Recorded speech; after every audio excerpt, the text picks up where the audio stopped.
வெளிநாட்டுக்கு போகணும்னு ஆசை. ஆனால் அவனுக்கு எந்த மொழியும் தெரியாது. இருந்தாலும் சமாளிச்சுக்கலாம்னு முடிவு பண்ணிட்டு கிளம்பிட்டான். ஏதோ ஒரு தேசத்துக்கு போய் சேர்ந்தான். அங்கே அவனுக்கு யாரையும் தெரியாது. அவங்க என்ன மொழியில் பேசிக்கிறாங்க அப்படிங்கிறது கூட புரியல. என்ன பண்ணுறதுன்னு யோசனை பண்ணிட்டு ஒரு இடத்துல நின்றுக்கிட்டு இருக்கிறான். எதிர ஒரு பெரிய கட்டடம். நிறைய பேர் உள்ளே போயிட்டு இருக்கிறாங்க. இவனும் அவங்க பின்னாடியே உள்ளே போனான். ஒரு பெரிய அறை, அலங்காரம்லாம் பண்ணி வச்சிருக்கிறாங்க. நிறைய பேர் சாப்பிட்றதுக்காக உட்காந்துருக்குறாங்க. இவனுக்கு நல்ல பசி. அதனால் இவனும் உட்காந்தான். சாப்பாடு போட்டாங்க, சாப்பிட்டான். அன்பான உபசரிப்பு. இவன் மனசுக்குள்ளே நினச்சிக்கிட்டான், இது ஏதோ அரசருடைய அரண்மனை மாதிரி தெரியுது. இன்னைக்கு ஏதோ விருந்து நடக்குது. நல்ல வேளை நம்ம பசியும் தீர்ந்தது அப்படின்னு நினச்சிக்கிட்டே நிமிர்ந்து பார்க்குறான். சாப்பாடு பரிமாறினவன் எதிரில் ரொம்ப பணிவோட முதுக வளைச்சி வணக்கம் தெரிவித்தான். இவனும் எழுந்திரிச்சு நின்று முதுக வளைச்சி வணக்கம் தெரிவித்தான். ரொம்ப நன்றின்னா. அவன் ஒரு சீட்டை இவன் கையில் கொடுத்தான். இவன் அதை வாங்கி பார்க்குறான். என்ன எழுதியிருக்குன்னு ஒன்றும் புரியல. சரி, இந்த நாட்டில் தங்களுடைய நன்றியை சீட்டில் எழுதி தான் கொடுப்பாங்க போல இருக்கு அப்படின்னு நினச்சிக்கிட்டு மறுபடியும் நன்றின்னா. ஆனால் அவன் காசை கொடுங்கன்னான். ஏன்னா அது ஒரு ஹோட்டல். இவன் சாப்பிட்டதுக்கான பில் அது. இவன் அதை புரிஞ்சிக்கவே இல்லை. நன்றின்னு அந்த சீட்டில் எழுதி கொடுக்குறாங்க போல இருக்கு அப்படின்னு நினச்சிக்கிட்டு அதை வாங்கி சட்டை பையில் பத்திரமா வச்சுக்கிட்டு பரவாயில்லைங்க, ரொம்ப மகிழ்ச்சின்னா. ஒரு வெளிநாட்டுக்காரனுக்கு இவ்வளவு தூரம் மரியாதை பண்ணுறீங்களே, எங்கள் ஊருக்கு போனதும் உங்களை பற்றி நிறைய சொல்லுவேன் அப்படின்னா. இவன் என்ன சொல்கிறான்னு அவனுக்கு புரியல. இவனை பிடிச்சி அழைச்சிட்டு போய் முதலாளி முன்னாடி நிறுத்தினான். நாம் சொன்னதில் இவனுக்கு ரொம்ப பெருமையாக இருக்கணும் போல இருக்கு, அதுதான் பெரிய இடத்துக்கு அழைச்சிட்டு வந்திருக்கிறான் அப்படின்னு இவன் நினச்சிக்கிறான். அவரும் பில்லுக்கான பணத்தை கொடுங்கிறாரு. பரவாயில்லைங்க, ரொம்ப மகிழ்ச்சி, நன்றிங்கிறான் இவன். அவரு பார்த்தார், இவனை நீதிமன்றத்துக்கு அனுப்பி வச்சுட்டார். இவன் என்ன நினச்சிக்கிட்டான், நம்மளை இந்த ஊர் ராஜா முன்னாடியே அழைச்சிக்கிட்டு வந்து நிறுத்தி இருக்கிறாங்க போல இருக்கு, என்ன ஒரு பெருந்தன்மை அப்படின்னு நினச்சிக்கிறான். நீதிபதி சொன்னார், சாப்பிட்டதுக்கான பணத்தை கொடுத்துரு, இல்லைன்னா அதுக்கான தண்டனையை அனுபவிக்க வேண்டி இருக்கும்னார். ராஜாவே நமக்கு நன்றி சொல்கிறாரு போல இருக்கு அப்படின்னு நினச்சிக்கிறான் இவன். என் மகிழ்ச்சிக்கு எல்லையே இல்லைங்க அப்படின்னா. அவர் பார்த்தார், இவனுக்கு தண்டனை கொடுக்க வேண்டியது தான் அப்படின்னு முடிவு பண்ணார். உடனே தீர்ப்பு எழுதினார். இவனை கழுதையில் பின்புறமாக உட்கார வைங்க, இவன் ஒரு மோசடிக்காரன் அப்படின்னு ஒரு போர்டு எழுதி அவன் கழுத்தில் மாட்டுங்க, அப்புறம் அந்த கழுதையை ஊர் பூரா விரட்டுங்க அப்படின்னார். இவனுக்கு தான் மொழி புரியலையே, ஏதோ நடக்குது அப்படிங்கிறது மட்டும் புரியுது. எல்லாரும் சேர்ந்து இவனை ஒரு கழுதை மேலே உட்கார வச்சாங்க. ஓஹோ, நம்மளை பாராட்டி ஒரு ஊர்வலம் நடத்துகிறாங்க போல இருக்கு அப்படின்னு நினச்சிக்கிறான் இவன். எல்லாரும் சத்தம் போட்டுக்கிட்டே கையை தட்டிக்கிட்டு கழுதை பின்னாடி ஓடி வர்றாங்க. இவனுக்கு ரொம்ப உற்சாகமாக இருக்குது. எல்லாருக்கும் கை கூப்பி வணக்கம் சொல்லிக்கிட்டே போகிறான். கூட்டத்தில் திடீர்னு ஒரு தெரிஞ்ச முகம் தெரியுது. அவனுடைய தேசத்தை சேர்ந்த ஒரு ஆள் அவன். அவனை பார்த்ததும் இவனுக்கு ரொம்ப உற்சாகம். நம்ம ஊருக்கு போனதும் இங்கே நமக்கு கிடைச்ச மரியாதையெல்லாம் உண்மைதான்னு சொல்கிறதுக்கு ஒரு சாட்சியும் கிடைச்சிட்டுது அப்படின்னு நினச்சிக்கிறான். அவனை பார்த்து கத்தனான், நல்லா பார்த்துக்க, இந்த ஊர் மக்கள் எனக்கு எப்படிப்பட்ட வரவேற்பு கொடுக்குறாங்கங்கிறத நல்லா கவனிச்சுக்கோ அப்படிங்கிறான். அவனுக்கு அவமானமாக போயிட்டுது. தலையை குனிஞ்சுக்கிட்டே நழுவி போயிட்டான். இவன் பார்த்தான், அவன் தலை தெரியல. ஆகா, அவனுக்கு நம்ம மேலே பொறாமை போல இருக்கு, அதனால தான் காணாமல் போயிட்டான் அப்படின்னு நினச்சிக்கிறான். இப்படி ஒரு வேடிக்கை கதையை பெரியவங்க சொல்கிறது உண்டு. கதை வேடிக்கையாக இருந்தாலும் இதில் உள்ள கருத்து என்ன தெரியுமா? அந்த கழுதை மேலே உட்காந்துருக்கிறானே, அது மாதிரி தான் நாமளும் அகங்காரங்கிற கழுதை மேலே உட்காந்துக்கிட்டு இருக்கோமா. நாமளும் கிட்டத்தட்ட அதே மாதிரி பிரம்மையில் தான் இருக்கிறோமா. என்ன நடக்குதுங்கிறதே புரியறதில்ல. அகங்காரத்தில் பேசுகிறவனுக்கும் சித்த சுவாதீனம் இல்லாமல் பேசுகிறவனுக்கும் அதிக வித்தியாசம் இருக்கிறதில்ல. அது மாதிரி ஒருத்தன் தன்னுடைய வீட்டை சுற்றி சேற்றை வாரி அரைச்சிக்கிட்டு இருந்தானா. அந்த வழியாக வந்த ஒரு பெரியவர் அதை பார்த்துருக்கார். என்னப்பா பண்ணிகிட்டு இருக்கிற அப்படின்னு கேட்டாரான். கழுதைகளை விரட்டிக்கிட்டு இருக்கிறேன் அப்படின்னானா. இங்கே கழுதைகளே காணுமே அப்படின்னாரான் அவர். அதுதான் ஏற்கனவே விரட்டி விட்டனே அப்படின்னானா இவன். ஒரு ஊரில் ஒரு ராஜா இருந்தார். அவர் ஒரு நாள் காலையில் அரண்மனையில் மேல் மாடத்தில் வந்து நின்றுக்கிட்டு இருந்தார். அப்போ ஒரு ஆள் வீதியில் ரொம்ப வேகமாக ஓடிக்கிட்டு இருக்கான். அதை ராஜா கவனித்தார். அவன் மனசில் ஏதோ ஒரு தவிப்பு இருக்குங்கிறத புரிஞ்சுக்கிட்டார். உடனே அரண்மனை சேவகர்களை கூப்பிட்டார்.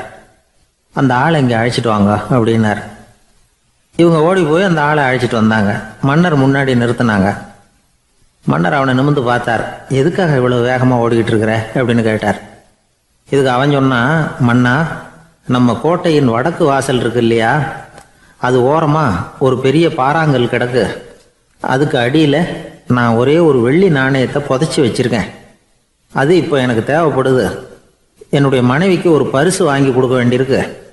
அதுக்காக தான் அவசரமாக ஓடிக்கிட்டு இருக்கிறேன் அப்படின்னா. மன்னர் யோசனை பண்ணார். அப்புறம் சொன்னார், அதுக்காகவா இப்படி ஓடுற? பரவாயில்ல, அதை பற்றி கவலைப்படாத. நான் உனக்கு 10 வெள்ளி காசுகள் தர்றேன், வாங்கிட்டு திரும்பி போ அப்படின்னார். இவன் தலையை சொரிஞ்சான். மன்னா, நீங்கள் கொடுக்கறத ரொம்பவும் மகிழ்ச்சியோடு வாங்கிக்கிறேன். இருந்தாலும் அதுக்கப்புறம் அந்த வடக்கு வாசலுக்கு போய் அங்கே இருக்கிற ஒரு நாணயத்தையும் எடுத்துக்கிட்டு போயிடுறேனே அப்படின்னானா. இதை பாருப்பா, அந்த ஒரு நாணயத்தை மறந்துடு, உனக்கு 100 வெள்ளி நாணயங்கள் தரேன் இருக்கார். மன்னா, ரொம்ப மகிழ்ச்சி. உங்கள் மாதிரி தாராள குணம் வேற யாருக்கும் வராது. நீங்கள் கொடுக்குற 100 நாணயங்களையும் வாங்கிக்கிறேன். இருந்தாலும் வடக்கு வாசலுக்கு போய் அதையும் எடுத்துக்கிட்டா 101 ஆயிடுமே அப்படின்னானா. இதை பாருப்பா, அந்த ஒரு நாணயத்தை மறந்துடு, அது எக்கேடாவது கெட்டு போகட்டும். நான் உனக்கு 100 பொற்காசுகள் தரேன், அதையாவது வாங்கிட்டு வந்த வழியிலேயே திரும்பி போடுன்னாரான். தங்க நாணயங்களே தரேன்னு சொல்கிறீங்க, தாராளமாக வாங்கிக்கிறேன். இருந்தாலும் வடக்கு வாசலுக்கு போய் அப்படின்னு மறுபடியும் ஆரம்பித்தான். அரசர் பொறுமை இழந்துட்டார். கடைசியாக ஒரு முடிவுக்கு வந்துட்டார். இதை பாருப்பா, உனக்கு என்னுடைய ராஜ்யத்திலேயே பாதியை கொடுத்துட்றேன், அப்படியாவது திருப்தியாக திரும்பி போ அப்படின்னாராம். மன்னா, உங்களுடைய பெருந்தன்மைக்கு ஈடு இணையே கிடையாது. தேசத்திலேயே பாதி பிரித்து கொடுக்குறேன்னு சொல்கிறீங்க, அதனால் உங்ககிட்ட ஒரு சின்ன வேண்டுகோள் அப்படின்னானா. சொல்லுன்னாராம் மன்னர் ஆர்வமா. இவன் மெதுவாக ஆரம்பித்தான். அப்படி இந்த ராஜ்யத்தை 2ஆ பிரிக்கிறப்போ அந்த வடக்கு வாசல் இருக்கிற பக்கத்தை என்கிட்டயே கொடுத்துருங்கோ அப்படின்னானா. மன்னர் அசந்து போயிட்டார். இந்த கதை எதுக்காகன்னு கேட்டால், மனம்ங்கிறது ஒரு குரங்குங்கிறத புரிஞ்சுக்கிறதுக்காகத்தான். உன்னை பிடிச்சிக்கிட்டா லேசில் விடாது. அப்படிப்பட்ட மனசை அறிவு தான் வழி நடத்தணும். அதில் தான் வாழ்க்கையின் வெற்றி அடங்கியிருக்குது. ஒரு சின்ன பையன் தெருவில் அழுதுகிட்டு இருந்தான். ஏன்பா அழுவுறேன்னு ஒரு பெரியவர் கேட்டார். 1 ரூபா காசை இங்கே தொலைச்சுட்டேன் அப்படின்னா. சரி, அதுக்காக அழாத, அதுக்கு பதிலாக 10 ரூபா தரேன், இந்தா வச்சுக்கோன்னு கொடுத்தார். அந்த 10 ரூபாயை வாங்கி சட்டப்பையில் போட்டுக்கிட்டு அதை விட அதிகமாக சத்தம் போட்டு அழ ஆரம்பிச்சுட்டான். மறுபடியும் ஏன்டா அழறேன்னு கேட்டார் பெரியவர். அந்த 1 ரூபாயும் கிடைச்சிட்டுதுன்னா இப்போ என்கிட்ட 11 ரூபா இருக்குமே, இப்போ 10 ரூபா தானே இருக்குது அப்படின்னு சொல்லிவிட்டு அழறான். சங்கீத வித்வான்களில் பல வகை உண்டு. சில குறிப்பிட்ட ராகங்களை பாடுறதுல அவங்களுக்கு பெருமை வர்றது உண்டு. ஆனால் ஒருத்தர் இருந்தார், அவரால் ஒரு ராகத்துக்கே பெருமை வந்தது. அந்த ராகத்தை அவர் வாசித்து கேட்கணும் அப்படின்னு சொல்லுவாங்க. அது என்ன ராகம்னா தோடி ராகம். சரி, அந்த வித்வான் யாருன்னா அவர் தான் திருவாவடுதுறை ராஜரத்னம் பிள்ளை. பேராசிரியர் கல்கி ஒரு சமயம் தம்முடைய பத்திரிகையில் எழுதினாராம். அதை அப்படியே படிக்கிறேன் கேளுங்களேன். ஆகா, ஸ்ரீ ராஜரத்னம் பிள்ளையின் தோடி ஆலாபனையை முதலில் கேட்டபோது அவருடைய கற்பனையை விட்டு தள்ளுங்கள். நம்முடைய மனதில் என்னென்ன இன்பமயமான கற்பனைகள் எல்லாம் உதித்தன. குழந்தை தாயிடம் கொஞ்சம் குரலை கேட்டோம், அன்னை குழந்தையிடம் கொஞ்சம் குரலை கேட்டோம், ரதியும் மன்மதனும் பேசிக்கொண்ட காதல் மொழிகளை கேட்டோம், முருகன் சிவபெருமான் செவிகுளிர மொழிந்த உபதேசத்தை கேட்டோம், கலைமகள் கவிஞனுக்கு அருளிய ஆசி மொழிகளை கேட்டோம், நாரத முனிவருடைய தம்பூரா சுருதியை கேட்டோம், ராவணன் தன் எலும்பை ஒடித்து வீணையாகச் செய்து வாசித்த கானத்தை கேட்டோம், கானப்பறவைகளின் கலகல ஒலியை கேட்டோம், கோலக்குயில்களின் குரல் இனிமையை கேட்டோம். இப்படிலாம் பேராசிரியர் கல்கி விமர்சனம் எழுதியிருக்கிறார். திருவாவடுதுறை ராஜரத்னம் பிள்ளை அவர்களுடைய வாசிப்பை கேட்டுட்டு TN ராஜரத்னம் பிள்ளை இறந்து போனார். அப்போ கவிஞர் கண்ணதாசன் எழுதினார், செவியனில் ஓடி எங்கள் சிந்தையில் ஓடி இந்த புவியெல்லாம் ஓடி நின்பார் பொங்கிய தோடி வேறிங்கு எவரிடம் போகும் ஐய இனி அதை காப்பார் யாவர் அவிந்தனின் சடலத்தோடே அவிந்தது தோடிதானும் அப்படின்னு எழுதினாராம். அந்த அளவுக்கு அவருடைய தோடியை ரசித்தவர்கள் உண்டு. அதே மாதிரி தோடின்னா என்னன்னு தெரியாமலே அவரை ரசித்தவங்களும் அந்த காலத்தில் உண்டு. அதாவது ஒரு பெரிய சபையில் இவர் வாசிச்சுக்கிட்டு இருக்கிறார். பாதியில் ஒரு பெரிய மனுஷன் உள்ளே வந்தார். அவர் உடம்புல பட்டு வேஷ்டி, ஜருகை, அங்கவஸ்திரம், வாயில் வெத்தலை, வாசனை புகையில, காதில் வைரக்கடுக்கன், கழுத்தில் தங்க சங்கிலி, கை விரல் பூரா மோதிரம், கையில் ஒரு வெள்ளி வெத்தலை புட்டி, உதவிக்கு 2 பேர் பக்கத்தில். இவ்வளவு பந்தாவோடு வரார் கச்சேரி கேட்கறதுக்கு. இப்படி வந்தவர் முதல் வரிசையில் உட்கார்ந்தார். வித்வான் வாசித்து முடித்ததும் இவர் அவரை பார்த்து, ஐயா, நீங்கள் தோடி வாசிக்கிறதுல ரொம்ப கெட்டிக்காரர்னு கேள்விப்பட்டிருக்கேன். அதை கேட்கறதுக்காக தான் மெனக்கிட்டு வந்திருக்கிறேன். அதை வாசிங்களேன் அப்படின்னாராம் இந்த பெரியவர். ராஜரத்னம் பிள்ளைக்கு ஒன்றும் புரியல. ஏன்னா இது வரைக்கும் அவர் வாசிச்சுக்கிட்டு இருந்ததே அந்த தோடி ராகத்தை தான். அதை வாசித்து முடித்ததும் அதை வாசிங்களேன்னு இவர் கேட்குறார். அப்படின்னா இவரோட ஞானம் எப்படிப்பட்டது? இவ்வளவும் கேட்டுட்டு இப்படி கேட்குறாரே அப்படின்னு அவர் யோசிச்சிருக்கிறார் ராஜரத்னம் பிள்ளை. உடனே என்ன பண்ணார் தெரியுமா? பக்கத்தில் ரொம்ப சாதுவாக சுருதி போட்டுக்கிட்டு இருந்த ஒரு முதுகில் ஓங்கி ஒரு குத்து விட்டாராம். அவருக்கு ஒன்றும் புரியல, எதுக்கு நம்மளை அடிக்கிறார் இவர், நம்மளை குத்துறாரு வித்வான்னு. அவர் அதிர்ச்சியால் இவர் நிமிர்ந்து பார்த்துருக்கார். அப்போ ராஜரத்னம் பிள்ளை சொன்னாராம், ஏய்யா ஐயா பெரிய மனுஷன், என்னுடைய பரம ரசிகர், தோடி ராகம் கேட்கணுங்கிறதுக்காக இவ்வளோ தூரம் வந்திருக்கிறார், வந்து வரிசையில் உட்காந்துருக்கார். நீ இந்த சமயம் பார்த்து தோடி ராகம் வாசிக்கிற நாதஸ்வரத்தை வீட்டில் வச்சுட்டு வந்துட்டியே, இப்போ ஐயாவுக்காக அந்த ராகத்தை நான் எப்படி வாசிக்கிறது அப்படின்னு சொல்லிவிட்டு மறுபடியும் முதுகில் ஒரு அடி கொடுத்தாராம். அடி வாங்கினவருக்கே சிரிப்பு அடக்க முடியலையா. எனக்கு இது மட்டும்தான் சார் தெரியும், இதை தவிர வேறு எதுவும் தெரியாது அப்படின்னு சொல்லிக்கிட்டே காலம் தள்ளுறவங்க ரொம்ப பேர். அவங்கெல்லாம் கஷ்டப்பட வேண்டியிருக்கும். ஒருத்தர் தன்னுடைய தொழிலில் ரொம்ப கெட்டிக்காரராக இருக்கலாம், அதுக்காக எப்பவும் அதே ஞாபகத்தில் இருந்துக்கிட்டு உலகியல் அறிவு இல்லாமல் இருந்துடக்கூடாது, அது ஆபத்து. இதுக்காக நம்ம தாத்தா பாட்டிலாம் ஒரு கதை சொல்லுவாங்களே, கேள்விப்பட்டிருக்கீங்களா? ஒரு சமயம் ஒரு 4 பேர் சேர்ந்து வெளியூருக்கு பிரயாணம் போனாங்களாம். அந்த 4 பேர் எப்படி தெரியுமா? ஒருத்தர் வேதாந்தி, இன்னொருத்தர் சங்கீத வித்வான், 3வது ஆள் வைத்தியர், 4வது ஆள் ஜோசியர். இவங்க 4 பேரும் நண்பர்கள். அதனால் சேர்ந்து புறப்பட்டாங்க. வழியில் ஒரு ஊரில் தங்கினாங்க. இருட்டி போச்சு. அதனால் இன்றைக்கி ராத்திரி இங்கேயே தங்கி இருந்துட்டு நாளைக்கு புறப்படலாம் அப்படின்னு தீர்மானம் பண்ணாங்க. சாப்பாட்டுக்கு என்ன பண்ணுறது? அங்கேயே கடத்தெருவுக்கு போய் சாமான்லாம் வாங்கியாந்து சமைச்சு சாப்பிட்லாம்னு முடிவு பண்ணாங்க. 4 பேர் இருக்கிறதுனால ஆளுக்கு ஒரு காரியமாக செய்யலாம் அப்படின்னு வேலையை பிரிச்சுக்கிட்டாங்க. வைத்தியர் கரிகாய் வாங்க போனார், வேதாந்தி எண்ணெய் வாங்க போனார், ஜோசியர் பலசரக்கு வாங்க போனார், சங்கீத வித்வானுக்கு சமைக்கிற வேலை. எல்லாம் சரி, ஆனால் நடந்தது என்ன தெரியுமா? கடைத்தெருவுக்கு காய்கறி வாங்க போனார்ல வைத்தியர், அங்கே போய் மார்க்கெட்டில் பார்த்தார். ஒவ்வொரு கறிகாயாக எடுத்து பார்த்தார். இது பித்தம், உடம்புக்கு ஒத்துக்காது, இது வாயு, உடம்பு ஒத்துக்காது அப்படின்னு ஒவ்வொன்றா தள்ளினார். கடைசியில் ஒன்றுமே தேரல, வெறுங்கையோடு திரும்பி வந்துக்கிட்டு இருக்கிறார். எண்ணெய் வாங்க போனார் வேதாந்தி, அவர் ஒரு தொன்னையில் எண்ணெயை வாங்கினார். பேசாமல் அதை எடுத்துகிட்டு வர வேண்டியது தானே, முடியல. அவருடைய வேதாந்த மூளை சிந்திக்க ஆரம்பிச்சுட்டுது. இந்த தொன்னைக்கு எண்ணெய் ஆதாரமா அல்லது எண்ணெய்க்கு தொன்னை ஆதாரமா அப்படிங்கிற ஆராய்ச்சியில் இறங்கினார். என்னாச்சு தெரியுமா? அப்படி கவுத்து பார்த்தார். வாங்கின எண்ணெய் பூராவையும் வழியில் கொட்டிவிட்டு வெறும் தொன்னையோடு சேர்ந்தார். பலசரக்கு வாங்க போனார் ஜோசியர், அவர் ஒரு வழியில் பார்த்தாரு. வழியில் வந்தவங்களெல்லாம் அங்கங்கே ஒரு மரத்தடியில் உட்கார வச்சு அவங்களுக்கெல்லாம் ஆர்வம் சொல்ல ஆரம்பிச்சிட்டார். அப்படி ஒவ்வொருத்தராக சொல்லி முடிச்சுட்டு கடத்தருக்கு போய் சேர்ந்தார். இவர் அங்கே போய் சேர்றதுக்குள்ளே ரொம்ப நேரம் ஆகிட்டுது. கடையெல்லாம் பூட்டி விட்டு போயிட்டாங்க. என்ன செய்கிறது? அவரும் வெறுங்கையோடு திரும்பி சேர்ந்தார். சரி, இவங்க கதை தான் இப்படி ஆச்சு. அங்கே சமைக்கிறதுக்காக உட்காந்துருந்தார் சங்கீத வித்வான், அவர் கதை என்னாச்சு தெரியுமா? அங்கே அவர் அடுப்பை பற்ற வச்சு ஒலையை கொதிக்க வச்சார். அதாவது ஒரு பானையில் தண்ணியை ஊற்றி அடுப்பில் வச்சார். அது கொதிக்க ஆரம்பிச்சிது. தண்ணி கொதிக்கிற சத்தம் இருக்குதுல்ல, அது இவருக்கு தாளம் போடுறது மாதிரி இருந்தது. ஒரே குஷி, பாட ஆரம்பிச்சிட்டார். பாடிக்கிட்டே உற்சாகமாக கையில் இருந்த கரண்டியால் அந்த பானையில் தட்டினார், தாளம் போடுறதா நினச்சிக்கிட்டு. அவ்வளவுதான், பானை பட்டுன்னு உடஞ்சி போச்சு. தலையில் கையை வச்சுக்கிட்டு அவரும் உட்காந்துட்டார். எந்த தொழில் தெரிஞ்சாலும் சரி, அதை புத்திசாலித்தனமாக பயன்படுத்த தெரியலன்னா ஆபத்து தான். அதுக்காக தான் இந்த கதை. ஒரு பஸ்ஸு டிரைவர் ரொம்ப கெட்டிக்காரர். பஸ்ஸை ரொம்ப திறமையாக ஆபத்து இல்லாமல் ஓட்டினதுக்காக பரிசுலாம் வாங்கினவர். அவரே ஒரு படகு ஓட்டுறதுக்காக அழைச்சிட்டு போயிருக்கிறாங்க, மோட்டார் படகு. அதையும் ரொம்ப திறமையாக தான் ஓட்டிகிட்டு போயிருக்கிறாரு. நடுக்கடலில் போனதும் படகு நின்று போச்சு. மோட்டாரில் ஏதோ கோளாறு. என்ன செய்யலாம் அப்படின்னு அந்த டிரைவரை கேட்டிருக்கிறாங்க படகுல இருந்தவங்கெல்லாம். அப்போ அவர் சொன்னாராம், கவலைப்படாதீங்க, ஒன்றும் பிரச்சனை இல்லை, எல்லாரும் கொஞ்சம் கீழே இறங்கி பின்னாடி தள்ளுங்க, மோட்டார் ஸ்டார்ட் ஆகிடும் அப்படின்னாராம். இமயமலை அடிவாரத்தில் ஒரு மடம். அங்கே ஒரு சன்னியாசி இருந்தார். அவர்கிட்ட ஒருத்தர் வந்தார். சுவாமி, ஆசையை உதற நினைக்கிறேன், முடியல, ஒட்டிக்கிட்டே வருது அப்படின்னாராம்.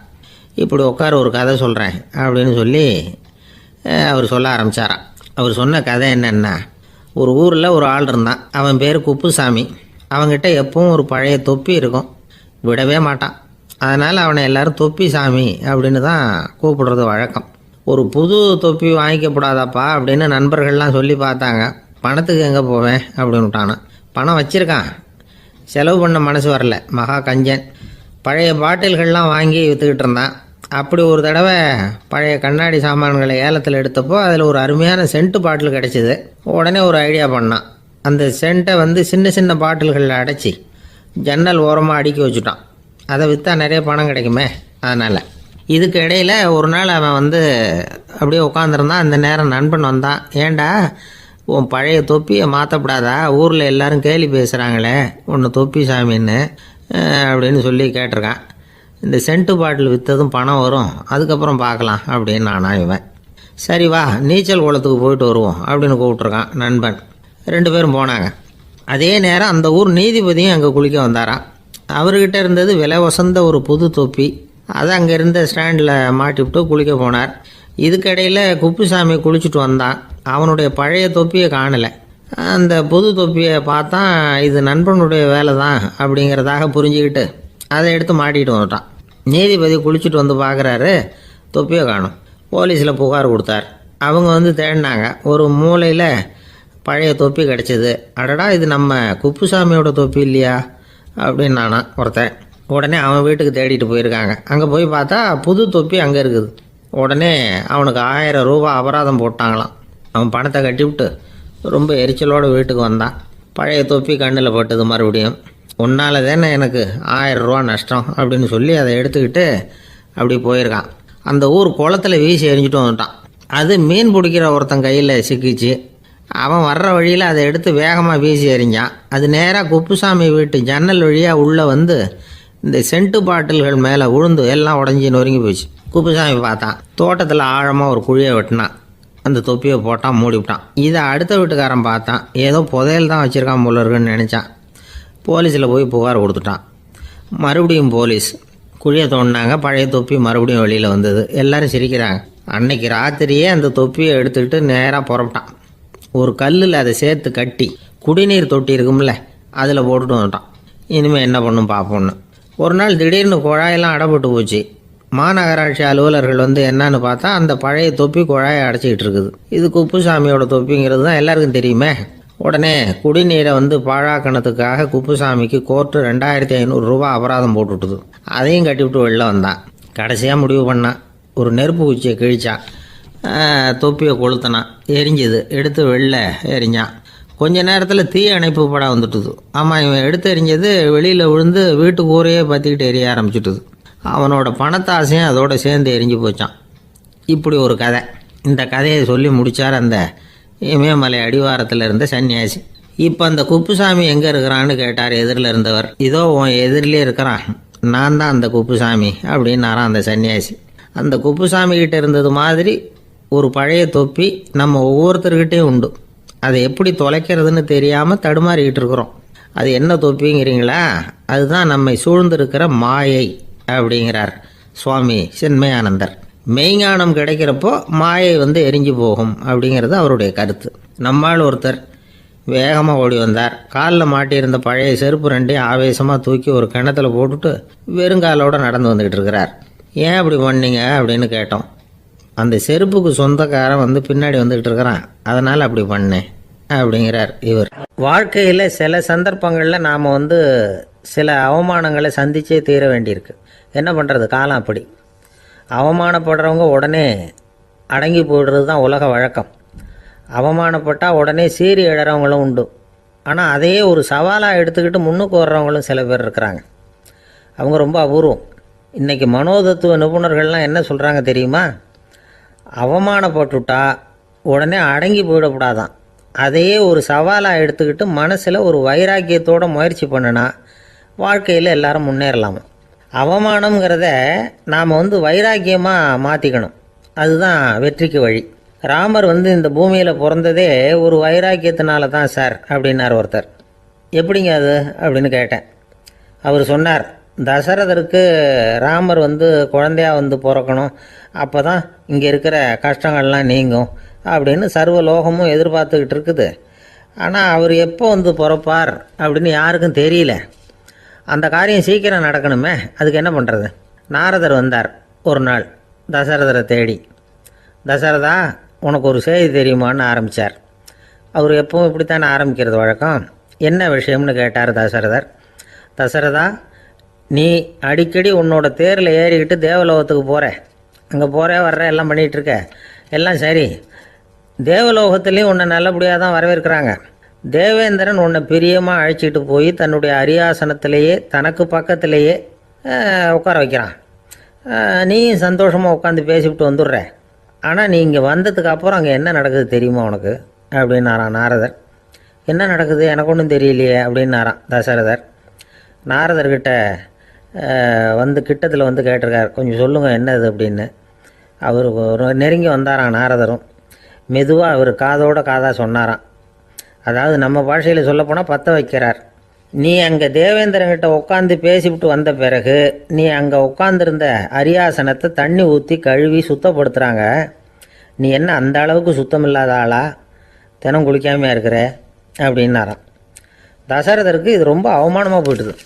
அப்படியே செய்கிறாங்க அப்படின்னாராம். ஆமாம், நீ வேணும்னா நான் சொல்கிறது உண்மையாக இல்லையா அப்படின்னு சோதனை பண்ணி பார்த்துக்கோ அப்படின்னாரான் நாரதர். உடனே தசரதர் இதுக்காகவே புறப்பட்டு தேவலோகம் போனார். அங்கே வழக்கம் போலவே இவரை கூப்பிட்டு உட்கார வச்சு பேசிக்கிட்டு இருந்தான் தேவேந்திரன். கொஞ்ச நேரம் பேசிக்கிட்டு இருந்துட்டு சரி நான் கிளம்புறேன்னு புறப்பட்டார். சரி, அவனும் வாசல் வரைக்கும் வந்து வழி அனுப்பி வச்சுட்டு உள்ளே போயிட்டான்.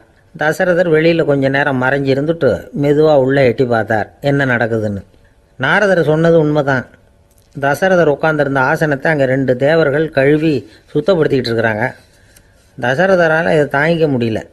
அவருக்கு ரொம்ப அவமானமாக போச்சு. நேராக கிடுகிடுன்னு தேவேந்திரங்கிட்டே போனார். நான் உட்காந்துருந்த இருக்கையே சுத்தம் பண்ணுறியே, நான் என்ன அந்த அளவுக்கு பாவியா அப்படின்னு கேட்டார். ரொம்ப கோபமாக கேட்டார்.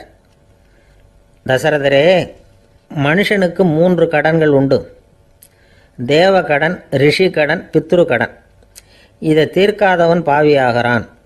இதில் மகனை பெறுவதால் தான் பித்ரு கடன் தீரும். உனக்கு மகன் கிடையாது, அதனால் நீ பாவி ஆகிற.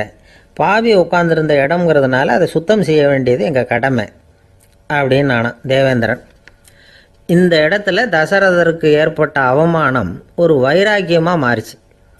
தேவேந்திரனே கேட்டுக்கோ, ஒரு மகனை பெற்ற பிறகு தான் இந்த சபையில் மறுபடியும் அடி எடுத்து வைப்பேன் அப்படின்னு சொல்லிவிட்டு போயிட்டாரான். போய் புத்திர காமேஷ் யாகம் பண்ணார். புத்திரர்கள் பிறந்தார்கள். இந்த கதையில் உள்ள கருத்து என்னென்னா, தேவேந்திரன் தசரதரை அப்படி அவமானப்படுத்தலைன்னா அவருக்கு இப்படி ஒரு வைராக்கியம் பிறந்திருக்குமா யோசிச்சு பார்க்கணும். நமக்கு ஏற்படுகிற சில அவமானங்களையும் வைராக்கியமாக மாற்றிக்குவோம். அப்படி மாற்றிக்கிட்டோம்னா வாழ்க்கையில் வந்து முன்னேறலாம். நம்ம ஆளுங்க சில பேர் அவமானத்தை வந்து வைராக்கியமாக மாற்றிக்கிறது எப்படி தெரியுமா? நம்மக்கிட்ட ஒரு பையன் சொன்னான், எங்கள் அப்பா என்னை எல்லாருக்கும் முன்னாடி வச்சு திட்டிவிட்டார், பொறுப்பு இல்லாமல் ஊர் சுற்றுறேன்னு சொல்லி அவமானப்படுத்தி விட்டார். இனிமேல் நீ என் முகத்திலேயே முழிக்காதரா போடான்னு வேற சொல்லிவிட்டார். எனக்கு ரோஷம் வந்துட்டுது. அந்த அவமானத்தை வைராக்கியமாக மாற்றிக்கிட்டேன். அன்னையிலேருந்து அவர் முகத்திலேயே முழிக்கிறது இல்லை அப்படின்னா. அப்படியான்னு கேட்டோம். ஆமாங்க, அவர் வீட்டில் இல்லாத நேரமாக பார்த்து உள்ளே சமையல் கட்டுக்கு போய் சாப்பிட்டுட்டு நைஸாக வெளியில் வந்துடுவேன் அப்படிங்கிறான் அவன். ஒரு கடைக்கு போனேன், 5 ரூபா பணத்தை எடுத்து கொடுத்தேன். ஒரு தினசரி பத்திரிக்கையை கேட்டேன்.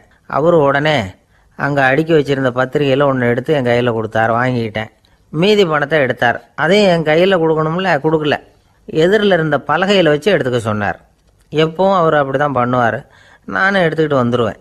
இவர் ஏன் இப்படி பண்ணுறாருங்கிறது எனக்கு ரொம்ப நாளாக ஒரு சந்தேகம். ஒரு நாள் அவர்கிட்டயே இதை கேட்டுவிட்டேன். ஏங்க, நீங்கள் உங்கள் கடைக்கு வந்து பொருள்கள் வாங்குறவங்களுக்கு நீங்கள் பாக்கி சில்லறையை கொடுக்குறப்போ பலகையில் வச்சு விட்றீங்க, கையில் கொடுக்க மாட்டேங்கிறீங்களே, ஏன் அப்படின்னு கேட்டேன்.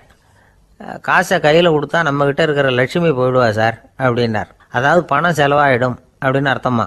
இன்னொரு நண்பர், அவர் ஒரு நாள் வழக்கத்துக்கு மாறாக ரொம்ப சோகமாக உட்காந்துருக்கிறார். ஏங்க என்னாச்சு, ஏன் இப்படி கப்பலே கவிழ்ந்தது மாதிரி உட்காந்துருக்குறீங்க அப்படின்னு கேட்டேன். கப்பலே கவிழ்ந்திருந்தா கூட நான் இப்படி கவலைப்பட மாட்டேன் சார், வேற ஒன்று நடந்து போச்சுன்னார். என்னன்னு கேட்டேன். என் உச்சந்தலையில் பல்லி ஒன்று விழுந்துட்டுதுன்னார். அதுக்காகவா இப்படி அப்படின்னு ஆச்சரியப்பட்டேன். ஆமாங்க, பல்லி உச்சந்தலையில் விழுந்தால் பலன் என்னன்னு பஞ்சாங்கத்தில் பார்த்தேன், மரணம்னு போட்டிருக்கு அப்படின்னு சொல்லிவிட்டு அவர் தொடர்ந்து கவலைப்பட ஆரம்பிச்சிட்டார். இப்படியும் ஒருத்தர். என் கூட வேலை பார்க்குற ஒருத்தர் எப்படி தெரியுமா, தினமும் வலது காலை வச்சு தான் ஆஃபீஸுக்கு உள்ளே நுழைவார். என்னைக்காவது தவறுதலாக இடது காலை வச்சு உள்ளே வந்துட்டார்னா அன்னைக்கு பூரா மனசு சங்கடப்படுவார். எந்த வேலையும் சரியாக ஓடாது. கேரம் போர்டு ஆடுற ஒருத்தர் எப்போ ஆட உட்காந்தாலும் ஸ்ட்ரைக்கரை கை தவறி கீழே விழுற மாதிரி பண்ணி அதுக்கப்புறம் அதை எடுத்துக்கிட்டு ஆட உட்காருவார். ஏன்னா எப்போவோ ஒரு தடவை நிஜமாகவே அது கை தவறி கீழே விழுந்திருக்குது. அன்னைக்கு பிரமாதமாக ஜெயிச்சுட்டார். உடனே ஒரு முடிவுக்கு வந்துட்டார், கை தவறுனா லாபம் அப்படின்னு. அதுக்கப்புறம் அதையே பழக்கமாக்கிக்கிட்டார். பூனை குறுக்க போனால் சகுனம் சரியில்லைன்னு நினைக்கிறவங்க உண்டு. ஆனால் ஒருத்தர் எப்படி தெரியுமா, அவர் வெளியில் கிளம்புற சமயம் பக்கத்து வீட்டு ரேடியோவில் மியாவ் மியாவ் பூனை குட்டின்னு பாட்டு சத்தம் கேட்டால் கூட போதும், சகனம் சரியில்லைன்னு பிரயாணத்தை கேன்சல் பண்ணிவிடுவார். இப்போ இவ்வளவும் எதுக்கு சொல்கிறோம்னா, அளவுக்கு மீறின சகுன நம்பிக்கைகள் இருக்குது பாருங்கள், இதோட பயமும் சேர்ந்துக்கிட்டதுன்னு வச்சுக்கோங்க, இது ஒருத்தருடைய மனநிலையை பாதிச்சிடும். இது உளவியல் நிபுணர்கள் சொல்கிற கருத்து. வாழ்க்கையே தடுமாற வச்சிரும். பாதுகாப்பு இல்லாத உணர்வு, ஒரு விதமான டிப்ரெஷன் மனநிலை, இதெல்லாம் தான் இதுக்கு காரணமாக அமையலாம். சில பேர் காய்கறி நறுக்க கத்தியை கையில் எடுத்தால் கூட நேரம் சரியாக இருக்கா அப்படின்னு பார்த்துட்டு தான் வேலையை ஆரம்பிக்கிறது வழக்கம். அறிவு தான் மனசுக்கு வாத்தியாராக இருக்கணும். அப்போ தான் வாழ்க்கை நிம்மதியாக இருக்கும். அறிவு மனசு சொல்கிறபடியெல்லாம் கேட்க ஆரம்பிச்சுட்டுதுன்னா இடைஞ்சல் தான். ஒருத்தருக்கு 7ஆம் நம்பர் தான் ராசியான நம்பரான். 7ஆம் தேதி தான் எந்த காரியத்தையும் ஆரம்பிப்பாராம். 7 எழுத்து வர்றது மாதிரி பேரை மாற்றி வச்சுக்கிட்டார். 7 மணிக்கு தான் தினமும் எழுந்திருப்பார். 7ஆம் நம்பர் வீட்டில் தான் குடியிருக்கார். கல்யாணம் கூட 7ஆம் தேதி தான் பண்ணிக்கிட்டார். அவர் ஒரு நாள் குதிரை பந்தயத்துக்கு போனாராம். குதிரையோட பேரையெல்லாம் பார்த்தார். ஒரு குதிரையோட பேர் 7 எழுத்தில் அமைஞ்சிருந்தது. 7 தானே இவருக்கு அதிர்ஷ்ட நம்பர். அதனால் உடனே அது பேரில் பணத்தை கட்டினார். பந்தயம் நடந்தது. என்ன சார் ஆச்சுன்னு கேட்டாங்க. நான் பணம் கட்டின அந்த என்னோட குதிரை 7ஆவதாக சேர்ந்தது சார் அப்படின்னாராம் சோகமாக. ஒரு ஊரில் ஒரு ராஜா இருந்தார். அவர் ஒரு பூனை வளர்த்தார். ரொம்ப செல்லமாக அவர் அந்த பூனையை வளர்த்தார். அவர் என்ன பண்ணுவார் தெரியுமா, இரவு நேரத்தில் அந்த பூனையோட தலையில் ஒரு விளக்கை வச்சுருவார். அந்த பூனை ரொம்ப ஜாக்கிரதையாக அந்த விளக்கு கீழே விழுந்துடாமல் பார்த்துக்கும். தலையை ஆட்டாமல் ரொம்ப நிதானமாக ராஜா பின்னாடி நடந்து போய்கிட்டே இருக்கும். அந்த விளக்கு வெளிச்சத்தில் எல்லா வேலைகளையும் செஞ்சுருவார். கையில் ஒரு விளக்கை தனியாக எடுத்துகிட்டு போக வேண்டிய அவசியமே இல்லை. விளக்கை தூக்கிட்டு போகிற வேலையை அந்த பூனை பார்த்துக்கும். அதனால் ராஜாவுக்கு அந்த பூனை மேலே ரொம்ப பிரியம். மந்திரிகளையெல்லாம் கூப்பிட்டு அவங்கக்கிட்ட சொல்லுவார், பார்த்தீங்களா இந்த பூனை எவ்வளவு விசுவாசமாக நடக்குது, என் பேரில் எவ்வளவு மரியாதை பார்த்தீங்களா அதுக்கு அப்படிம்பார்.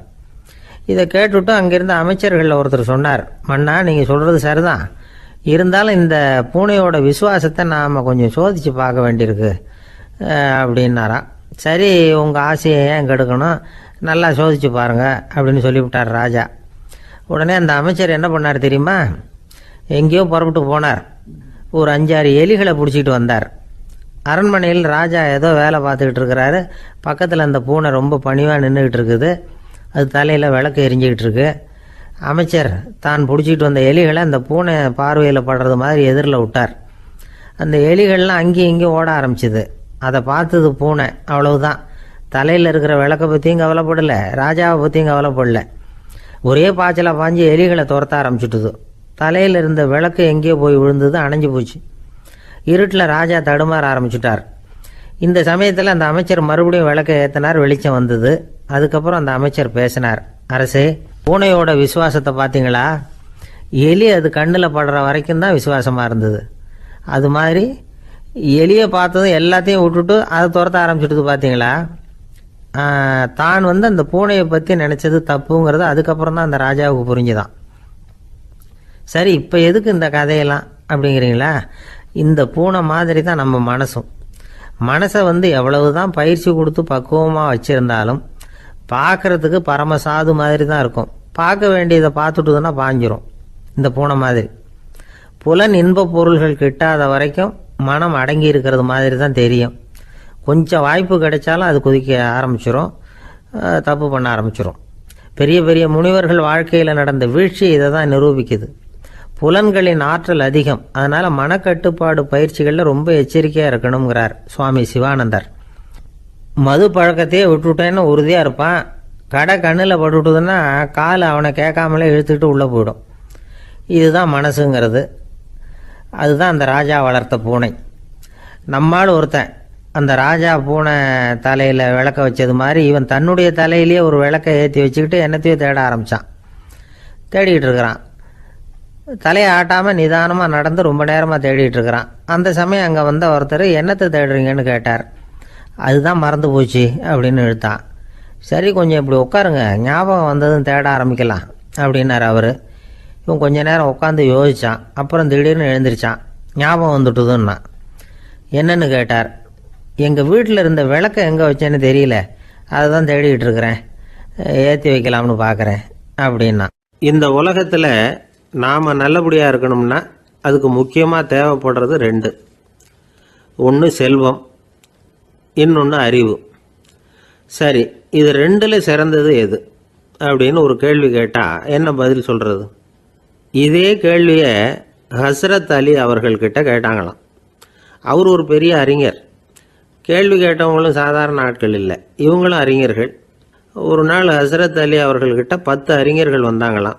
ஐயா, நாங்கள் 10 பேரும் உங்ககிட்ட ஒரே கேள்வியை தான் கேட்க வந்திருக்கிறோம், ஆனால் எங்கள் 10 பேருக்கும் நீங்கள் தனித்தனியாக பதில் சொல்ல முடியுமா அப்படின்னு கேட்டிருக்காங்க. அதாவது அவங்க ஒரே கேள்விக்கு இவர்கிட்ட இருந்து 10 விதமான பதில் எதிர்பார்க்குறாங்க. சரி கேளுங்க, என்ன கேள்வி அப்படின்னார் அவர். அப்போ தான் அவங்க கேட்டாங்களாம், செல்வம் அறிவு இது ரெண்டில் சிறந்தது எது? இதுதான் கேள்வி. ஹஸ்ரத் அலி என்ன பண்ணார் தெரியுமா? அவங்கள ஒவ்வொருத்தராக கூப்பிட்டார். ஒவ்வொரு விதமான பதிலை சொல்லி அனுப்புனார். முதல்ல ஒருத்தரை கூப்பிட்டார். சொன்னார், அறிவுங்கிறது தீர்க்கதரிசிகள், ஞானிகள், மகான்கள் இவங்களோட பரம்பரை சொத்து. ஆனால் செல்வம்ங்கிறது கொடுங்கோலரின் ஆயுதம். அதனால் அறிவு தான் சிறந்தது அப்படின்னார். ரெண்டாவது ஆளை கூப்பிட்டார். உங்ககிட்ட செல்வம் இருந்தால் நீங்கள் தான் அதை காப்பாற்றணும், ஆனால் அறிவு உங்களை எப்பவும் காப்பாற்றும். ஆகவே அறிவு தான் சிறந்தது அப்படின்னார். மூணாவது ஆளை கூப்பிட்டார். செல்வந்தனுக்கு எப்போதும் விரோதிகள் அதிகம், ஆனால் அறிஞனுக்கு நண்பர்கள் அதிகம். அதனால் அறிவு தான் சிறந்ததுன்னார். அடுத்தவரை கூப்பிட்டார். செல்வம் அடுத்தவங்களுக்கு கொடுக்க கொடுக்க குறையும், ஆனால் கல்விங்கிறது அதிகரிச்சுக்கிட்டே வரும், கொடுக்கறதுனால குறையாது. அதனால் அறிவு தான் சிறந்ததுன்னார். இன்னொருத்தரை கூப்பிட்டார். அறிவுள்ளவன் எப்பவும் அதை அடுத்தவங்களுக்கு வாரி வழங்கிக்கிட்டே இருப்பான், அதனால் அவங்ககிட்ட தாராளத்தன்மை இருக்கும். ஆனால் செல்வந்தன்கிட்ட கஞ்சத்தனம் தான் இருக்கும், அதனால் அறிவு தான் சிறந்ததுன்னார். ஆறாவது நபரை கூப்பிட்டார். செல்வத்தை கள்வர்கள் திருடிட்டு போக முடியும், ஆனால் அறிவை அப்படி திருடிட்டு போக முடியாது அப்படின்னார். ஏழாவது நபரை கூப்பிட்டார். செல்வம் கால ஓட்டத்தில் அழிஞ்சிரும், ஆனால் அறிவை கால ஓட்டம் ஒன்றும் பண்ண முடியாது, ஆகவே அறிவே சிறந்ததுன்னார். எட்டாவது ஆளை கூப்பிட்டு சொன்னார், செல்வத்துக்கு எப்பவும் எல்லை உண்டு, நிறை உண்டு, அளவு உண்டு, கணக்கு உண்டு. ஆனால் அறிவுக்கு அப்படிப்பட்ட எல்லை எதுவும் கிடையாது, அதனால் அதுதான் சிறந்ததுன்னார். அடுத்தவனை கூப்பிட்டார். செல்வம் உள்ளத்தில் உள்ள ஒளியை போக்கிவிடும், இருட்டை உண்டாக்கிவிடும், விரிந்த மனப்பான்மையை குறுகலாக்கிவிடும். ஆனால் அறிவு அப்படி இல்லை, இருண்ட உள்ளத்தில் ஒளியை பாய்ச்சி அதை விசாலப்படுத்துது, அதுதான் சிறந்ததுன்னார். கடைசியாக 10வது நபரை கூப்பிட்டார். செல்வம் மனசில் செருக்கை உண்டாக்குது, ஆணவத்தை ஏற்படுத்துது, அதனால் நானே கடவுள்னு நினைக்கிற அளவுக்கு மனுஷனை தாழ்த்தி விடுது. ஆனால் அறிவு பணிவையும் பண்பாட்டையும் வளர்க்குது, அதனால் அறிவு தான் சிறந்ததுன்னார். ஆக இப்படி 10 பேருக்கும் 10 விதமாக பதில் சொன்னது மூலமாக ஹஸ்ரத் அலி அவர்கள் அறிவு தான் செல்வத்தை விட சிறந்தது அப்படிங்கிறதுக்கு 10 காரணங்களை சுட்டி காட்டியிருக்கார். அந்த அறிஞர் 10 பேர் கேட்ட ஒரே கேள்விக்கு 10 பதில் சொன்னார். நமக்கு வேண்டிய ஒருத்தர் 10 பேர் கேட்ட கேள்விக்கு ஒரே பதில் சொல்லி சமாளித்தார். கேள்வி என்ன தெரியுமா? என்கிட்ட வாங்கின கடனை எப்போயா திருப்பி கொடுக்க போகிற? இதுதான் அந்த 10 பேரும் கேட்ட ஒரே கேள்வி. இந்த மாதம் 26ஆம் தேதி தந்துடுறேன் அப்படிங்கிற ஒரே பதில் சொல்லி அவ்வளவு பேரையும் இவர் அனுப்பி வச்சுட்டாராம். எல்லாரும் போனதுக்கப்புறம் இவரை தனியாக கூப்பிட்டு கேட்டிருக்கிறாங்க. அது என்ன சார் கணக்கு, 26ஆம் தேதி அன்னைக்கு என்ன அதிசயம் நடக்க போகுது அப்படின்னு கேட்டிருக்காங்க. அதிசயம் அன்னைக்கு இல்லை, அதுக்கு நாளே நடக்க போகுதுன்னாராம். விவரமாக சொல்லுங்கன்னு இருக்காங்க. வேற ஒன்றும் இல்லைங்க, 26ஆம் தேதி தானே எல்லாரையும் வர சொல்லியிருக்கிறேன், அதுக்கு நாளே நான் புறப்பட்டு தலைமறைவாயிட போகிறேன் அப்படின்னாராம் ரொம்ப பெருமையாக. ஒரு ஊரில் ஒரு ராஜா இருந்தார். அந்த ராஜாவுக்கு ஒரு மந்திரி. ராஜா ரொம்ப நியாயமானவர், நேர்மையானவர், கண்டிப்பானவர். தப்பு செய்கிறது யாராக இருந்தாலும் தண்டனை கொடுப்பார். வேண்டியவங்களுக்கு ஒரு நியாயம், வேண்டாதவங்களுக்கு ஒரு நியாயங்கிறதெல்லாம் அவர்கிட்ட கிடையாது.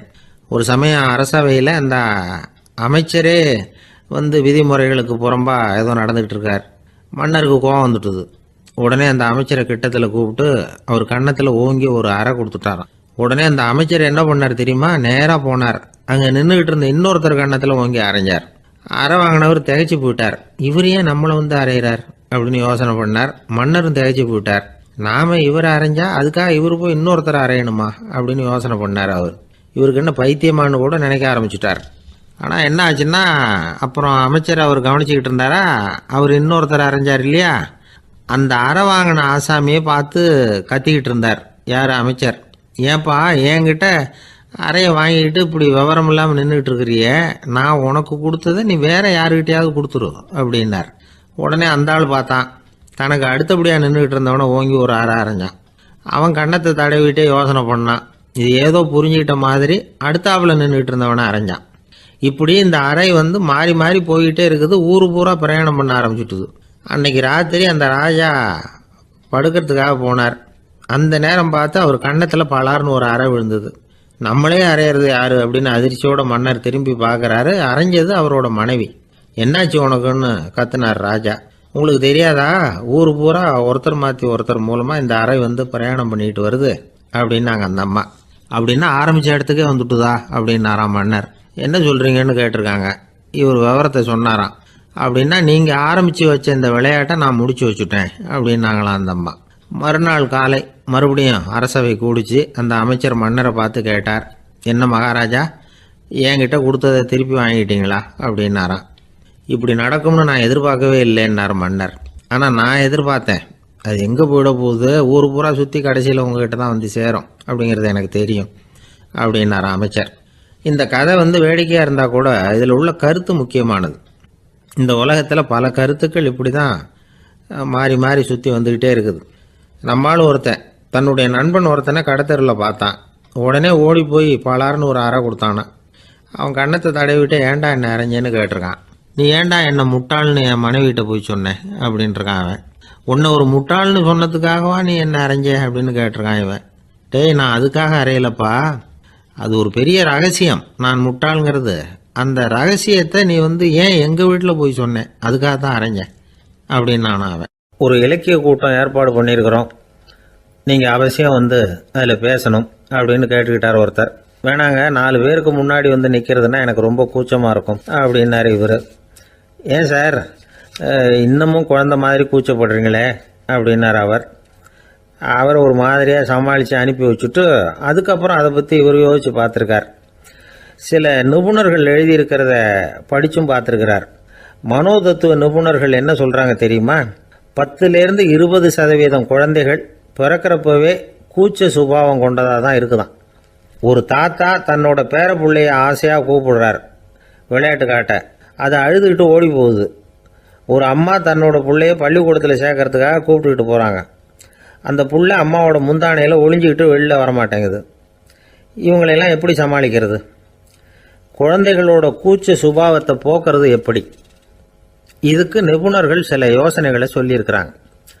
மற்றவங்களுக்கு முன்னாடி என் பையனுக்கு கூச்சம் ரொம்ப அதிகம் சார், மற்றவங்க பார்த்தா ரொம்ப வெக்கப்படுறான் இப்படி சொல்கிற அப்பாக்கள் உண்டு. என் பையன் புது மனுஷால பார்த்தா அட்டையாக ஒட்டிக்குவான் சார் அப்படின்னு சொல்கிற அப்பாக்களும் உண்டு. இப்படிலாம் குழந்தைகளுக்கு வந்து முத்திரை குத்துறது ரொம்ப தப்பான். புதுசாக யாராவது வீட்டுக்கு வந்தால் குழந்தை தானாக தன்னோட கூச்சத்தையும் பயத்தையும் போக்கிக்கிட்டு சகஜமாக மாறி வர்றதுக்கு வாய்ப்பு கொடுக்கணுமா. ஒரு கூட்டத்துக்கோ அல்லது சொந்தக்காரங்க கல்யாணத்துக்கோ குழந்தைய அழைச்சிட்டு போகிறீங்க, அங்கே போய் கட்டாயப்படுத்தி குழந்தைய மற்றவங்க கிட்ட பேச சொல்லக்கூடாது. சில சமயம் குழந்தை தானாக தன்னுடைய கூச்ச சுபாவத்தை விட்டு பேசுறதுக்கு முன் வந்தால் அதை பாராட்டணும். குழந்தை கலகலப்பு இல்லாமல் மௌனமாக இருந்ததுன்னா அதையும் கண்டுக்கக்கூடாது. குழந்தை பேச ஆரம்பித்தா அதை ஆர்வத்தோடு கவனிக்க தெரியணும். கலந்து உரையாடுற பழக்கத்தை வீட்லேயே ஆரம்பிக்கலாம். கேட்டதுக்கு பதில் சொல் அப்படின்னு நீங்கள் அதிகாரம் பண்ணிகிட்டு இருக்கக்கூடாது.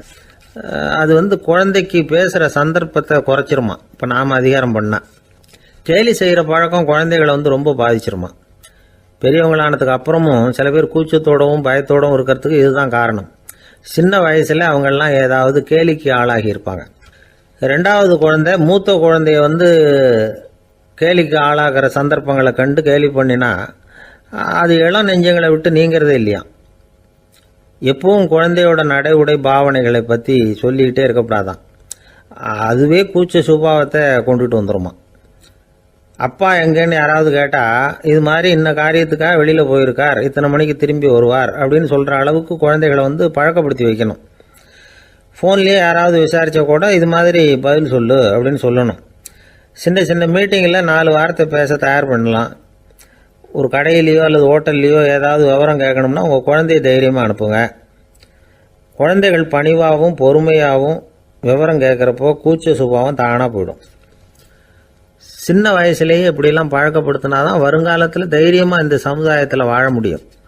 இல்லைன்னா 60 வயசுலேயும் அடுப்பங்கரையை விட்டு வெளில வர்றதுக்கு கூச்சப்பட்டுக்கிட்டு தான் இருக்க வேண்டியிருக்கும். இந்த காலத்து பிள்ளைங்க எவ்வளவோ பரவாயில்ல, எதுக்கும் தயங்குறதில்ல, கூச்சப்படுறதில்ல. ஒரு அம்மா அடுப்பங்கரையிலேருந்து சத்தம் போட்டாங்க, டேய் ராமு, தயவு பண்ணி அந்த டிவியை நிறுத்துறா, அந்த பெண்ணோட குரல் மகா மோசம், அடுப்பங்கரையில் இருக்கிற என்னாலேயே அதை சகிச்சிக்க முடியல அப்படின்னாங்களாம். உடனே பையன் கொஞ்சம் கூட தயங்காமல் பதில் சொல்கிறான், அம்மா இந்த குரல் டிவியிலேருந்து வரல, எழுத்த விட்டு மாமி தான் இங்கே வந்திருக்கிறாங்க, அவங்க தான் இப்போ என்னோட பேசிக்கிட்டு இருக்கிறாங்க அப்படின்னு நான். வங்க நாவலாசிரியர் சரத் சந்திரர் ஒரு நண்பர் அவர்கிட்ட வந்தார். வழக்கமாக எல்லா எழுத்தாளர்கள்கிட்டையும் கேட்குற ஒரு கேள்வியை கேட்டார். நீங்கள் எழுத்துத்துறைக்கு வந்தது எப்படி? இதுதான் கேள்வி. அதை தெரிஞ்சு என்ன பிரயோஜனம்னார் சரத் சந்திரர். சும்மா சொல்லுங்களேன், தெரிஞ்சுக்கிறேன் அப்படின்னார் வந்தவர். சரி சொல்கிறேன்னு ஆரம்பித்தார். நான் ரங்கூனில் வேலை பார்த்துக்கிட்டு இருந்தேன். சம்பளம் பத்தல, வேலையும் பார்த்துக்கிட்டு ஒரு பலசரக்கு கடை வைக்கலாம்னு நினச்சேன். என்னால் மளிகை கடை வச்சு சரியாக நடத்த முடியுமாங்கிற சந்தேகம் என் மனைவிக்கு. அதை சோதனை பண்ணி பார்க்கணுங்கிறதுக்காக சில பொருள்களின் அளவு, அதோட விலை, இப்படி சிலதை சொல்லி எல்லாத்தையும் மனக்கணக்காக கூட்டி போட சொன்னாங்க. என்னால் சரியாக கூட்டி சொல்ல முடியல. உங்களால் மளிகை கடை நடத்த முடியாதுன்னு சொல்லிவிட்டாங்க. உடனே என்ன பண்ணுறது, வேறு வழி இல்லை, கதை எழுத ஆரம்பிச்சிட்டேன் அப்படின்னார். கேட்டவருக்கு சிரிப்பு வந்துட்டு தான். சரத் சந்திரர் ஒரு பக்கம் சீரியஸான நாவல்கள், சிறுகதைகள் எழுதியிருந்தாலும் அவருடைய இன்னொரு பக்கம் வேற விதம். நண்பர்கள்கிட்ட பேசும்பொழுதும் சரி, அவர்களுக்கு கடிதங்கள் எழுதும்போதும் சரி, கேலியும் கிண்டலும் நகைச்சுவை உணர்வும் அதிகமாக இருக்கும். காந்திஜி ஒரு சமயம் கல்கத்தாவுக்கு வந்திருந்தார். தேசபக்தர்கள் பல பேர் அவர்கிட்ட பேசிக்கிட்டு இருந்தாங்க. அப்போது சரத் சந்திரரும் அங்கே இருந்தார். கிரண் சங்கர் ராய் அப்படிங்கிறவரும் அங்கே இருந்தார். அவர் சொன்னாராம், காந்திஜியோட பழகிய முதல் வங்காளி நான் தான். போயர் யுத்த காலத்தில் இவர் லண்டனுக்கு வந்திருந்தப்போ என்கிட்ட தான் வங்காள மொழி கற்றுக்கிட்டார் அப்படின்னாராம். உடனே சரத் சந்திரர் காந்திஜியை பார்த்து, இவர் உங்களுக்கு வங்காள மொழி கற்றுக் கொடுத்தது உண்மைதானா அப்படின்னாராம். ஆமான்னாராம் காந்தி. அதனால தான் உங்களால் வங்காள மொழி கற்றுக்க முடியல அப்படின்னாராம். எல்லாரும் சிரிச்சாங்களாம். சரத் சந்திரர் சாம்தாபேர் அப்படிங்கிற கிராமத்தில் தங்கியிருந்தார் ஒரு இலக்கிய நிகழ்ச்சியில் கலந்துக்கிறதுக்காக. அதுக்காக ஒரு கல்கத்தாவுக்கு போக வேண்டிய சூழ்நிலை. அதுக்காக புறப்பட்டார். அந்த சமயத்தில் பின்னாடி இருந்து யாரோ அவரை கூப்பிட்டாங்க. இப்படி கூப்பிட்டவரை பார்த்து இன்னொருத்தர் யாரோ அதட்டி இருக்கிறாங்க. போகிறவரை ஏன் இப்படி கூப்பிடுறீங்க அப்படின்னு. ஏன் கூப்பிட்டா என்னன்னு கேட்டிருக்கார் சரத் சந்திரர். புறப்படுறவங்கள பின்னாடி இருந்து கூப்பிடுறது அபசகுனம், போகிற இடத்துல ஏதாவது ஆபத்து வரலாம் அப்படின்னு அதுக்கு விளக்கம் கொடுத்துருக்கிறார் அவர். உடனே சரத் சந்திரர் சொன்னாராம், இதோ இவங்க என்ன இலக்கிய கூட்டத்துக்கு அழைச்சிட்டு போகிறாங்களே, இதை விட வேற என்ன ஆபத்து வந்துட போகுது அப்படின்னாராம். இப்படி சரத் சந்திரருக்கு இயல்பாகவே நகைச்சுவை உணர்வு உண்டு. அவருடைய நண்பர் ஒருத்தர் வீட்டுக்கு கூப்பிட்டுருந்தார். அங்கே ஒரு கச்சேரிக்கு ஏற்பாடு பண்ணியிருந்தாங்க. சரத் சந்திரருக்கு இயல்பாகவே கச்சேரியில் நீண்ட ஆலோசனையெல்லாம் கேட்கறதுக்கு பொறுமை இருக்காது. அதனால் மெதுவாக பாட போகிறவர் எப்படி அப்படின்னு கேட்டிருக்கார். அவருக்கு ரொம்ப நல்லா பாட தெரியும் அப்படின்னு சொல்லியிருக்கிறாங்க. அதுக்கு சரத் சந்திரர், பாட தெரியுங்கிறது சரி, பாட்டை நிறுத்த தெரியுமா அதை சொல்லுங்கள் முதல்ல அப்படின்னாராம். ஒரு பெரியவர் உட்கார்ந்துருக்கிறார். அவரை சுற்றி அவருடைய தோழர்கள் உட்காந்துருக்கிறாங்க. ஏதோ ஒரு முக்கியமான செய்தியை அவர் அவங்களுக்கு சொல்லிகிட்டு இருக்கிறார். அவங்களும் ஆர்வமாக கேட்டுக்கிட்டு இருக்கிறாங்க. இந்த சமயத்தில் யாரோ ஒரு ஆள் வேகமாக அங்கே வர்றார். வர்ற வேகத்திலேயே எனக்கு ஏதாவது உதவி செய்யுங்க அப்படின்னு கேட்டுக்கிட்டே வர்றார். கேட்கறது உதவி, ஆனால் குரல் மிரட்டுறது மாதிரி இருக்குது, அதட்டி கேட்கறது மாதிரி இருக்குது. இதை கேட்டதும் அந்த பெரியவர் ஆத்திரப்படலை, ஆனால் அவரை சுற்றி இருந்தவங்க ஆத்திரப்பட்டாங்க. இதை பெரியவர் கவனித்தார். கொஞ்சம் அமைதியாக இருங்கன்னார். வந்தவரை கூப்பிட்டார். அவருக்கு சில பொருள்களை கொடுத்தார். என்னங்க இப்போ உங்களுக்கு மகிழ்ச்சி தானே அப்படின்னார். ஆ அப்படின்னு அலட்சியமாக அவர் சொல்கிறார். நான் உங்களை நல்ல முறையில் நடத்தினேன்னா அப்படின்னு கேட்குறாரு அவர் மறுபடியும். அதெல்லாம் ஒன்றும் இல்லை அப்படின்னு சொல்லி அவர் சொல்லிகிட்டு இருக்கிறாரு. குரலில் கடுமை குறையில. சுற்றி இருந்தவங்களால இதை பொறுத்துக்க முடியல. கோபத்தோடு அவரை நோக்கி நெருங்க ஆரம்பித்தாங்க. பெரியவர் அவங்களையெல்லாம் தடுத்து நிறுத்தினார். வந்தவரை வாங்க என்னோட அப்படின்னு சொல்லி அழைச்சிட்டு போனார். வீட்டுக்கு போனார். அங்கே போனதும் இன்னும் சில பொருள்களை எடுத்து அவர்கிட்ட கொடுத்தார். இப்போ திருப்தி தானே, நான் உங்ககிட்ட நல்ல முறையில் நடந்துக்கிட்டேனா அப்படின்னார். அவர் முகம் இப்போ தான் கொஞ்சம் மலர்ந்தது. ரொம்ப நன்றி, இறைவன் உங்கள் குடும்பத்துக்கு எல்லா நன்மைகளையும் செய்வான் அப்படின்னு சொன்னார். இதே வார்த்தைகளை என்னுடைய தோழர்கள்கிட்டே சொல்லிட்டீங்கன்னா அவங்க கோபம் தணிஞ்சிரும், வர முடியுமான்னார். கண்டிப்பாக வர்றேன் அப்படின்னாரு. மறுநாள் காலையில் அந்த இடத்துக்கு வந்தார். அதே மாதிரி சொல்லிவிட்டு அவர் போயிட்டார். தோழர்கள்லாம் ரொம்ப வியப்போடு பெரியவரை பார்த்தாங்க. அந்த பெரியவர் தான் நபிகள் நாயகம். அவர் சொன்னார், ஒருத்தன் ரொம்ப ஆசையாக ஒரு ஒட்டகத்தை வளர்த்துக்கிட்டு வந்தான். ஒரு நாள் அந்த ஒட்டகம் கயத்தை அறுத்துக்கிட்டு ஓடி போயிட்டுது. அக்கம் பக்கத்தில் இருக்கிறவங்கெல்லாம் அந்த ஒட்டகத்தை பிடிக்கிறதுக்கு முயற்சி பண்ணாங்க. அதை துரத்திக்கிட்டு ஓடினாங்க. ஒட்டகம் தாறுமாறாக ஓட ஆரம்பிச்சுது. இந்த சமயத்தில் ஒட்டகத்தை வளர்த்தவன் அங்கே ஓடி வந்தான். நீங்கள் அதை ஒன்றும் செய்ய வேணாம், விட்டுருங்க. அதோட சுபாவம் எனக்கு நல்லா தெரியும். அதை சுலபமாக என்னோடய வழிக்கு கொண்டுகிட்டு வந்துட முடியும். நான் பார்த்துக்கிறேன், விட்டுருங்கோ அப்படின்னா. எல்லாரும் விலைக்கு போயிட்டாங்க. இவன் என்ன செஞ்சான் தெரியுமா? கொஞ்சம் புல்லை கையில் எடுத்துக்கிட்டு அந்த ஒட்டகத்தை நெருங்கினான். அவ்வளவுதான். அது ஓடி இவன் காலடியில் உட்காந்துக்கிட்டது. செல்லமாக அதை அப்படியே தடவி கொடுத்தான். முதுகில் ஏறி உட்காந்துக்கிட்டான். அது பாட்டுக்கு சாதுவாக நடந்து போகுது. இந்த கதையை நபிகள் நாயகம் தம்முடைய தோழர்களுக்கு சொல்கிறார். ஒட்டகத்தை மட்டும் இல்லை, சில மனிதர்களையும் கூட சில விதத்தில் அணுகிதான் அவர்களை சீர்திருத்த வேண்டியிருக்குது அப்படிங்கிறத அவங்களுக்கு உணர்த்தினார். இது ஒரு அழகான உளவியல் அணுகுமுறை. சில குடும்ப தலைவர்கள் கூட இந்த ஒட்டகம் மாதிரி நடந்துக்கிறது உண்டு, அப்புறம் அடங்கி போகிறதும் உண்டு.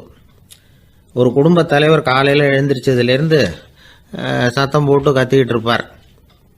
பக்கத்தில் இருந்தவங்கெல்லாம் ஓடி போய் சமாதானம் பண்ணி பார்த்தாங்க. அவர் ஓயறது மாதிரி தெரியல. கடைசியில் அவர் மனைவி வந்தாங்க.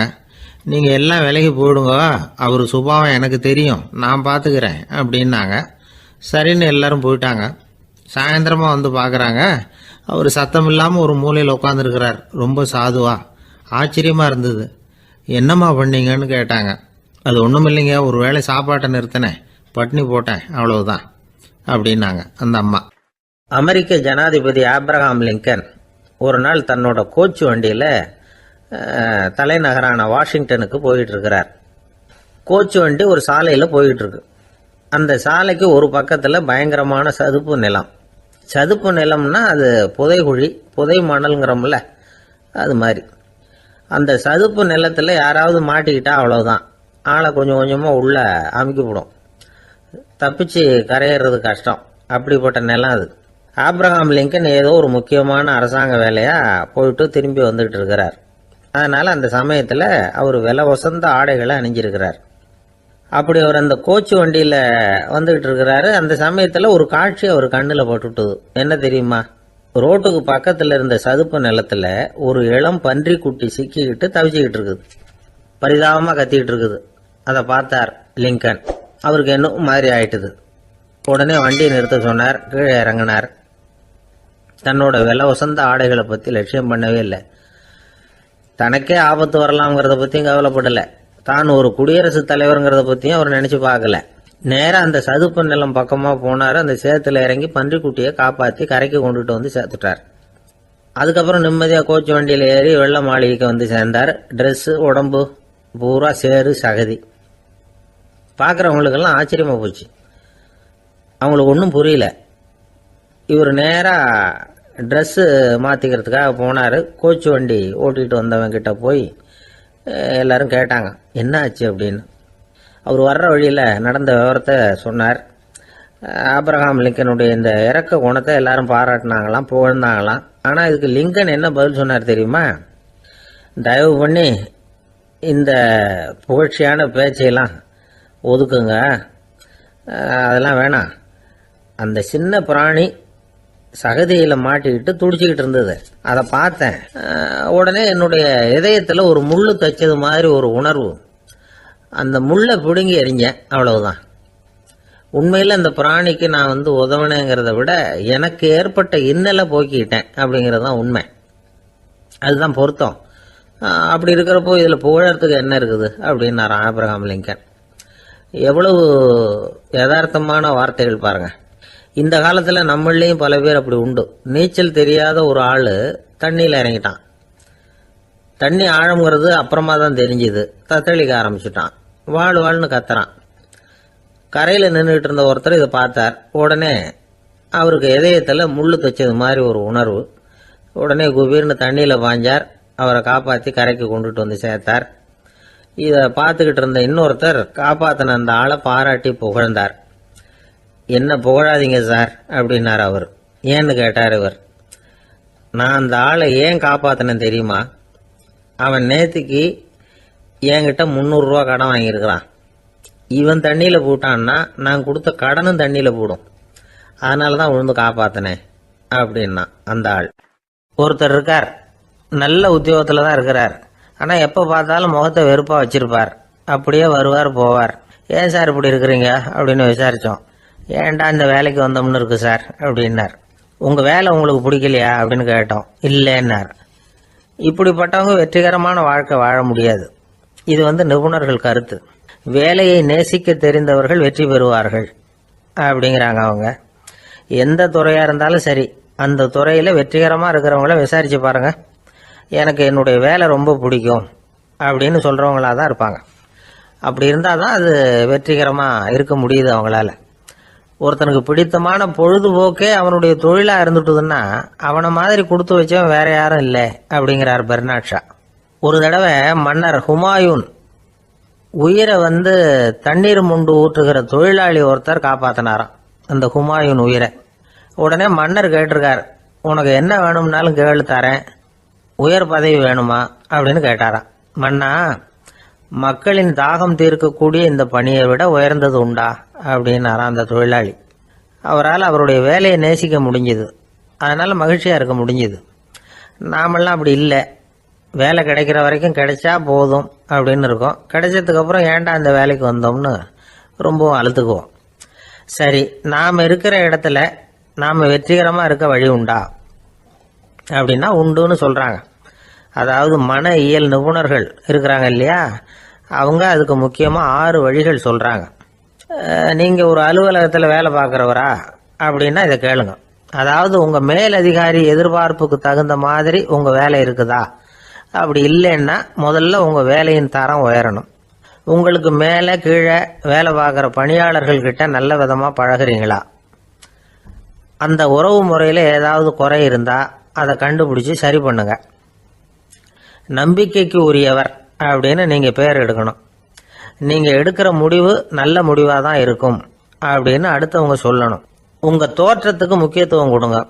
இது மனம் உடல் ரெண்டும் சம்பந்தப்பட்டது. அதனால் மனசையும் ஆரோக்கியமாக வச்சுருக்கணும், உடம்பையும் ஆரோக்கியமாக வச்சுருக்கணும். உங்களுடைய நிர்வாகம் செயல்படுற விதத்தை நல்லா புரிஞ்சு வச்சுக்கணும். உங்களுடைய நிர்வாகம் இப்போ ஒரு காரியம் செய்யுதுன்னு வச்சுங்க, ஏன் அப்படி செய்யுது, எதுக்காக அப்படி செய்யுது, அதனுடைய குறிக்கோள் என்ன, அது நீடிக்கிறதுக்கு காரணம் என்ன, இதையெல்லாம் தெரிஞ்சுக்கணும். சிரிப்புக்கு வஞ்சகம் பண்ணக்கூடாது. நல்லா சிரிக்கணும், அப்போ தான் அது திரும்ப கிடைக்கும். கடந்த கால தோல்வியை பற்றி கவலைப்படக்கூடாது. முதலாளி விருப்பம் தெரிஞ்சு நடந்துக்கிறது நல்லது தான். அதுக்காக காக்கா பிடிக்கணுங்கிற அவசியம் இல்லை. உங்களுக்கு ஒரு பொறுப்பான வேலை கிடைக்குது, உடனே சத்தம்